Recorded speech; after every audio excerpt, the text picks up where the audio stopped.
Bom, gente, bom dia. Passei um exercício que está disponível lá na plataforma para vocês resolverem, tá? É o nosso último exercício antes da revisão. Então, é esse aqui. Aqui é um caça-palavras, ou palavras cruzadas. Tem a ver justamente com um tema, com os temas que serão trabalhados mesmo na prova. Então, aqui tem, nas horizontais e nas verticais, tem os conceitos ou ideias, né, dos conceitos, para vocês observarem, lerem atentamente e preencher aqui, de acordo com um númerozinho, né, a posição e tudo mais, para vocês poderem preencher, que aí, ao final, a gente corrige. Quanto tempo eu vou dar, então, para vocês resolverem? Deixa eu ver. Daqui a uns 30, 40 minutos, então? Então, vamos deixar assim? Daqui a uns 30, 40 minutos, aí a gente resolve esse exercíciozinho para vocês terem mais uma base, né? Mais alguns pontos ou alguns conceitos para vocês poderem trabalhar para a prova, tá certo? Então, a gente se vê, então a gente retorna daqui a uns 20, daqui a uns 30, 40 minutos para resolver então essas atividades, essa atividade, certo? Então até daqui a pouco. Bom, então agora que vocês já tiveram esse tempo, né, para resolver, então vamos à correção das palavras cruzadas, né, para vocês observarem, né, atentarem para alguns conceitos e tudo mais. Bom, então aqui, né, já são as respostas, tá? Aí depois vocês podem checar direitinho, mas eu vou explicar um por um, tá bom? Então vamos lá. Aqui, então nas horizontais, deixa eu só aumentar um pouquinho para a gente poder ler direito, né? Já que aqui a pessoa é um pouquinho cega. Então aqui eu tenho informações nas horizontais, que está boa parte, né, para preencher essas palavras cruzadas, e algumas aqui nas posições verticais. Bom, vamos ver aqui, então, o que que tem, deixa eu subir de novo, sobe. Então, vamos ver aqui o que que diz o 1, o 2 e o 3, certo? Na verdade, 1, 3 e 4, porque o 2 eu acho que ele está muito, 1, 3 e 4, então vamos lá. Vamos observar o que que diz lá 1, 3 e 4. O 1 está na posição vertical aqui, certo? Então, no 1, eu coloquei assim, geralmente são células morfonucleares, como os neutrófilos e monócitos. Só que a gente sabe que os monócitos não são morfonucleares, né? Aliás, são nucleares, só que eles possuem um único núcleo, diferente dos neutrófilos que podem apresentar lóbulos, né, de 3 a 5 ou mais lóbulos. Então, essas células morfonucleares, eu esqueci de colocar aqui, que geralmente são células morfonucleares observadas na amostra de urina, tá? Então, quando a gente observa essas células morfonucleares na urina, né, a gente está observando o seguinte, que durante o processo de formação da urina, então nós temos a filtração do sangue lá nos rins, e dessa filtração, uma ou outra célula, ela pode entrar, ela pode justamente compor esse filtrado glomerular, que acaba sendo excretado como piócito. Então, essas células morfonucleares que a gente observa nas amostras de urina são, na verdade, os piócitos que a gente precisa colocar. Então, vocês já sabem, né? Piócitos, está aqui, ó, piócitos, 1. Então, os piócitos são justamente essas células morfonucleares que a gente observa nas amostras de urina. Agora, vamos lá para o 3 e o 4. 3 está na posição horizontal, tá? Nessa posição aqui, 3 e o 4. O 3 fala transmissão clássica por depósito de fezes contaminados por triatomíneos. Transmissão clássica, triatomíneos é o barbeiro. Então, aqui nós estamos falando da doença de Chagas, especificamente. Lembrando que nessa transmissão clássica, né, os triatomíneos, eles depositam Durante o repasto sanguíneo, né, eles depositam justamente os tripomastigotas, que são justamente a forma infectante para o homem. Então, naquele momento que o barbeiro está fazendo o repasto sanguíneo, então ele acaba defecando e no meio dessas fezes ele acaba liberando esses tripomastigotas. Então, isso classifica justamente nesse trecho como doença de Chagas. E o 3 aqui, eu só coloquei aqui Chagas para poder completar essa ideia. Vamos lá para o 4, então? 4, o que é o 4? 4 fala, contém almofadas para análise multiparâmetro da amostra. Aqui, a amostra de urina, certo? Então, essas almofadas para análise multiparâmetro, a gente está falando daquela fita reagente para analisar glicose, analisar a presença de bilirrubina, corpos cetônicos, verificar densidade, pH, leucócitos, presença de hemácias ou presença de hemoglobina, o que a gente verifica mais a presença de hemoglobina, presença de nitrito, quando há suspeita de infecção do trato urinário, e aí a gente tem vários parâmetros para poder analisar ao mesmo tempo. Então, é uma análise multiparâmetro. Então, essa análise multiparâmetro é a fita reagente. Só que o 4, ele não está como fita reagente 4. Eu coloquei aqui bioquímica, porque é uma das partes, ou uma das fases da análise do exame de urina de rotina, que é justamente a análise bioquímica da urina, que é justamente a análise dessa fita reagente multiparâmetro. Aí vamos para o 2, que agora o 2 já dá para ver, e o 5, tá? 2 e 5. O 2 aqui está na posição, né, vertical, nesta posição aqui. Então, o 2 fala de técnica para concentração larvária por termohidrotropismo. A técnica que utiliza esse termo ou hidrotropismo, que vai dependendo do que a gente vai estar trabalhando, é justamente a técnica de Baiman-Moraes. Então, essa técnica é uma técnica, na verdade, é um método de enriquecimento coprológico para a gente poder analisar justamente essas larvas que têm o tropismo pela água ou o tropismo pela temperatura. Então, por isso que é termo hidrotropismo. E se a gente observar lá no 2, está aqui o Baiman-Moraes, tá? O nome da técnica, Baiman, né, tracinho, esse aqui é a continuação do Ancylostomídeo, e aqui Moraes, certo? Tá desse jeitinho aqui. Qual é o próximo que a gente precisa ver? É o 5. 5, 6 e 7. Então, vamos lá ver o que diz no 5, 6 e 7. O 5 apresenta dentes ou lâminas para a hematofagia. Dentes ou lâminas para a hematofagia. Quem faz essa hematofagia? É um verme, né? E dependendo da espécie, que pode ser Nectar-americanos ou Ancylostomum denali, então quando a gente observa no verme adulto, a presença justamente ou desses dentes ou dessas lâminas bucais, tá? Para que o verme ele possa se fixar na mucosa e através dessa fixação ele possa justamente exercer a hematofagia, né? Então com isso o paciente ele vai desenvolver um quadro anêmico, pode ser um quadro de grau variável. E aí a gente observa, né, no 5, opa, tá aqui 5, ancylostomídeo, tá?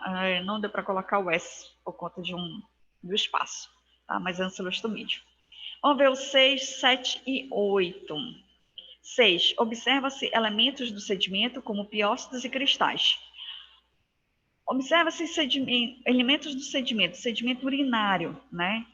Que é justamente a sedimentoscopia. Então, na sedimentoscopia, a gente vai analisar vários tipos de elementos que a gente considera elementos anormais da urina, que alguns chamam, porque a gente precisa verificar os elementos que são considerados normais de se encontrar, que são células de escamação, são piócitos, hemácias, e o que tiver a mais, a gente precisa relatar isso. Então, aqui, no 6, podemos dizer que eu não coloquei sedimentoscopia, porque também por conta do espaço, tá? Mas eu coloquei aqui presença justamente de sedimento. Agora vamos ver lá, 7 e 8. aqui. 7, método de enriquecimento por sedimentação espontânea.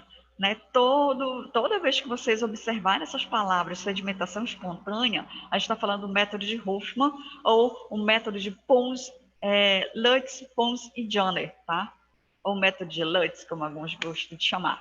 Tá? Então, é justamente esse método de sedimentação espontânea, que é um método que é utilizado para poder, tá aqui o 7, Hofmann, para a gente poder observar boa parte justamente dessas formas parasitárias. Então, dá para você observar a presença de ovos, cistos ou cistos, até mesmo de larvas, se estiver presente justamente no sedimento que se forma por essa sedimentação espontânea, para você poder observar essas formas parasitárias, certo? Vamos lá para o 8. A gente pega aqui o 8 e o 11, tá? O 8 aqui fala de técnica hematológica para concentração de hemoparasitas. É a gota espessa, tá? É a gota espessa. Então, vamos aqui para o 8. Opa, cadê você? Aqui. Então, aqui no 8, gente, a gente, nessa técnica da gota espessa, a gente sempre precisa observar o seguinte, que é uma técnica que ela é uma técnica sensível quando o paciente se encontra num período de fase aguda da doença, ou seja, de alta parasitemia. Então, ela é utilizada para a gente poder identificar a presença de tripomastigotas na doença de Chagas, presença de Toxoplasma gondii, de larvas filarioides da Wuchereria bancroft.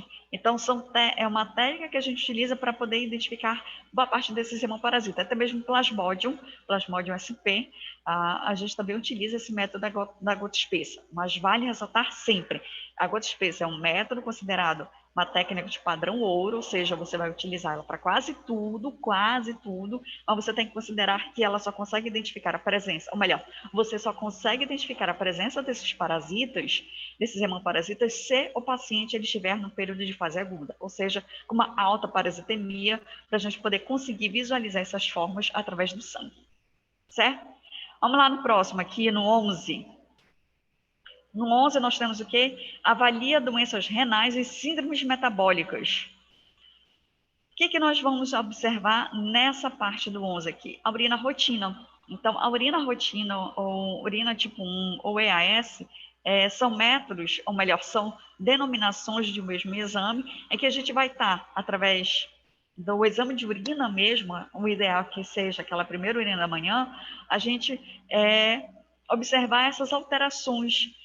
Então, ela é uma técnica, um método de diagnóstico simples e rápido, para você poder avaliar se o paciente apresenta algum tipo de alteração em relação à filtração renal ou filtração glomerular, e se tem algum tipo de problema metabólico, sistêmico no paciente que possa estar influenciando diretamente no exame da urina. Então, essa aqui classifica muito bem o que é a urina rotina. Certo? E aí vamos aqui para o 11, desculpem, 11 não, para o 12, e a gente finaliza com 9 e o 10. 12 aqui, eu coloquei o seguinte: síndrome eosinofílica ocasionada por lavas que transitam nos pulmões. Quando eu falo disso, essa síndrome eosinofílica, a gente está falando da síndrome de Loeffler, né? Essa síndrome de Loeffler, ela é ocasionada justamente por eumintos que, durante seu ciclo biológico, ou nesse momento do seu ciclo biológico, esses eumintos eles passam durante o seu estágio larvário, mudança de seus estágios larvários, eles passam pelos pulmões. Isso acontece muito quando a gente observa pacientes com alta carga parasitária de Ascaris lumbricoides e de ancilostomídeos. Então, esses dois eumintos, eles apresentam um ponto em comum em seus ciclos biológicos é justamente essa mudança de estágio larvário de L4 para L5, essa mudança de estágio larvário, ela acontece justamente através dos pulmões. E se o paciente tiver uma alta carga parasitária, ele leva um processo inflamatório nos pulmões, que a gente acaba observando como síndrome de Loeffler nesse paciente. Então, ele tem um aumento assim pronunciado da quantidade de eosinófilos. Pode até haver nesses eosinófilos algumas alterações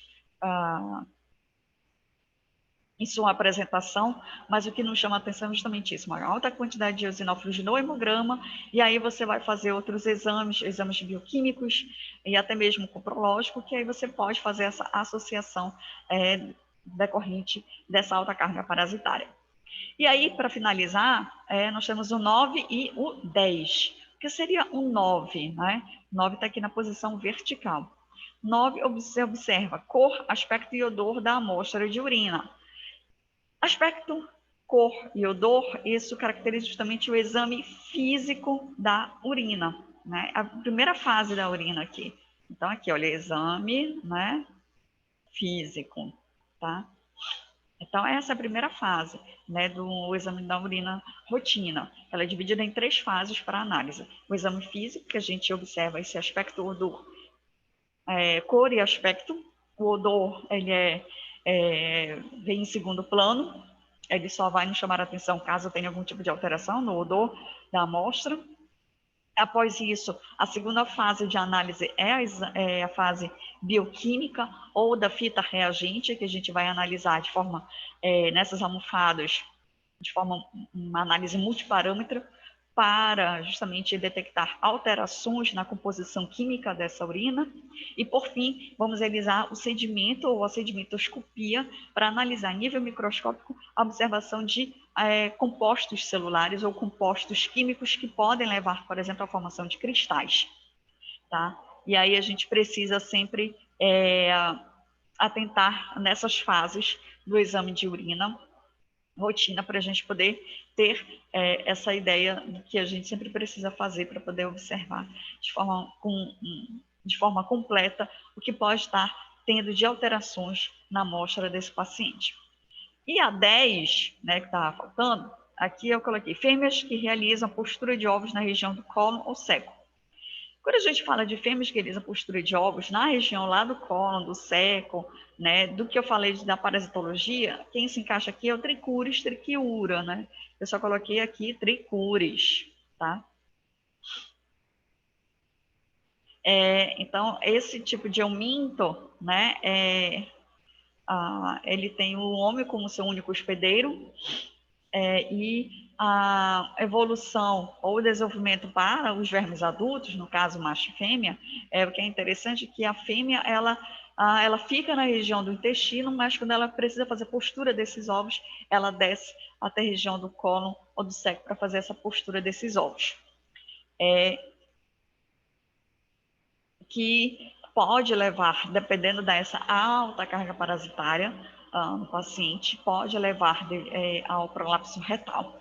E isso é ocasionado justamente pela quantidade de fêmeas que ficam depositadas nessa região, tá? E aí, com isso, a gente finaliza, certo? O nosso tema para revisão. Daqui a pouco eu vou disponibilizar a resposta para vocês, para caso alguém tenha perdido, né, para poder acompanhar. E aí a gente fecha o nosso conteúdo ou a nossa revisão para a prova. E aí eu só posso desejar a vocês uma boa prova. Não esqueçam dos exercícios, dos relatórios, tá? Que vocês precisam enviar. E então é isso, gente. Então, desejo boas provas e um final assim de semestre letivo, né? Estamos encerrando mais um semestre letivo, de forma bem atípica, para a gente poder iniciar talvez um próximo semestre letivo que ninguém sabe como vai ser, tá bom? Qualquer dúvidas, eu estou disponível lá no nossos canais de comunicação, né? Pelo WhatsApp, ou pelos canais mesmo, chat da plataforma, que vocês podem estar utilizando para tirarem qualquer dúvida que tenham, tá bom? Então, tchau, tchau, gente.